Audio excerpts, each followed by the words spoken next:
Karate wushu വിഭാഗത്തിൽ മികച്ച വിജയം നേടി ഇടുക്കിയുടെ അഭിമാനമായി പ്രിയാദ്. അടിമാലി SNDP-HSSലെ വിദ്യാർത്ഥിയാണ് പ്രിയാദ്. ഈ മാസം 12 മുതൽ 16 വരെ ഇംഫാലിൽ നടക്കുന്ന നാഷണൽ സ്കൂൾ ഗെയിംസിൽ പങ്കെടുക്കാനുള്ള തയ്യാറെടുപ്പിലാണ് പ്രിയാദ്. സംസ്ഥാന സ്കൂൾ ഗെയിംസിൽ കരാട്ടെ വുഷു വിഭാഗത്തിൽ മികച്ച വിജയം നേടിയതിന്റെ സന്തോഷത്തിലാണ് പ്രിയാദ്.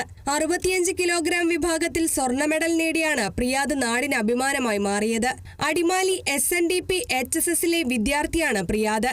ഒപ്പം അടിമാലി ബ്രൂസ്ലി രാജ്മാസ്റ്റർ ജീറ്റ് കുൻഡോ അക്കാദമിയിലെ വിദ്യാർത്ഥി കൂടിയാണ് ഈ കൊച്ചുമിടുക്കൻ. പ്രിയാദിന്റെ പ്രകടനത്തിന് ലഭിച്ച സ്വർണ്ണ തിളക്കത്തിന്റെ സന്തോഷം ബ്രൂസ്ലി രാജ്മാസ്റ്റർ ജീറ്റ് കുൻഡോ അക്കാദമിയിലെ പരിശീലകർ വാർത്താ സമ്മേളനത്തിൽ പങ്കുവച്ചു. ഒക്ടോബർ 14 സംസ്ഥാന സ്കൂൾ ഗെയിംസ് തൃശ്ശൂരിൽ വെച്ചാണ് നമ്മുടെ അടിമാലി ജീറ്റ് കുൻഡോ അക്കാദമിയിൽ നിന്ന് പ്രിയത്ത് ഗോൾഡ് മെഡൽ നേടി. ആദ്യമായിട്ടാണ് ഇടുക്കിയിലെ നിന്ന് ഒരു 5 വർഷത്തിന് ശേഷമായിട്ട് ഉള്ളിലായിട്ട് ഗോൾഡ് മെഡൽ നേടുന്നത്.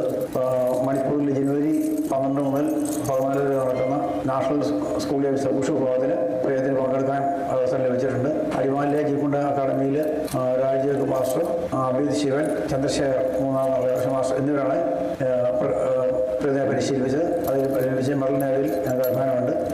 Saint George higher secondary school വിദ്യാർത്ഥി അദ്വൈത് കൃഷ്ണ 90 കിലോഗ്രാം വിഭാഗത്തിൽ വെങ്കല മെഡലും കരസ്ഥമാക്കിയിരുന്നു. അദ്വൈതും അടിമാലി ബ്രൂസ്ലി രാജ്മാസ്റ്റർ ജീറ്റ് കുൻഡോ അക്കാദമിയിലെ വിദ്യാർത്ഥിയാണ്. Kerala vision news, Idukki. മകരവിളക്കിനൊരുങ്ങി ശബരിമല.